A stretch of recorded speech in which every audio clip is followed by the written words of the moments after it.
So, from this position, it would be good to consider low power. Now, we did do this in video 5 when we used, after we had started to use pin change interrupts, we introduced you to the concepts of picoPower and sleep modes. So we're going to revisit that now here. So currently we're staying awake in this while loop here, and to revisit AVR LibC and sleep, there's an example here where we actually monitor for a certain condition and then put the microcontroller to sleep. Notice we must first call AVR sleep.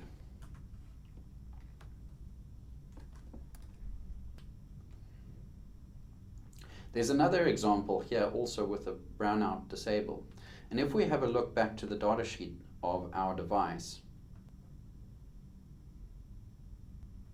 we can see that we have the software brownout disable and that this is one of the features supported in the particular microcontroller we're using. So we are able to disable the brownout detector when we are sleeping.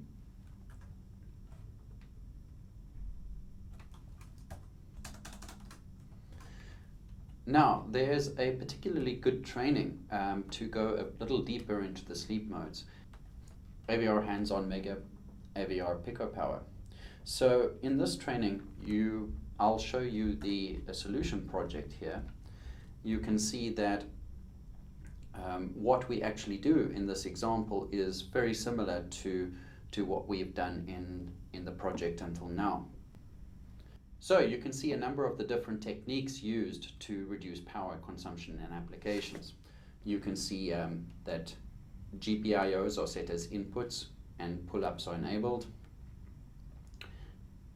There's a low power initialization function which revisits the power reduction register, turning off all the registers that we're not using and setting a sleep mode.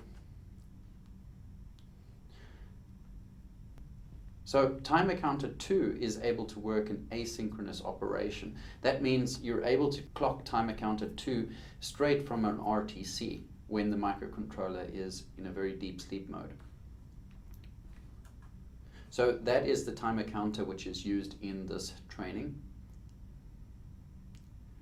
You can see the ADC initialization, which is used pretty much like we're using it now. They use an RTC overflow. An example of this training uses a periodic sampling of the ADC. There's some filtering of the results, and in main you can see some management of the filtering and processing of the results, etc. They don't send it out the UART, but otherwise it's pretty similar.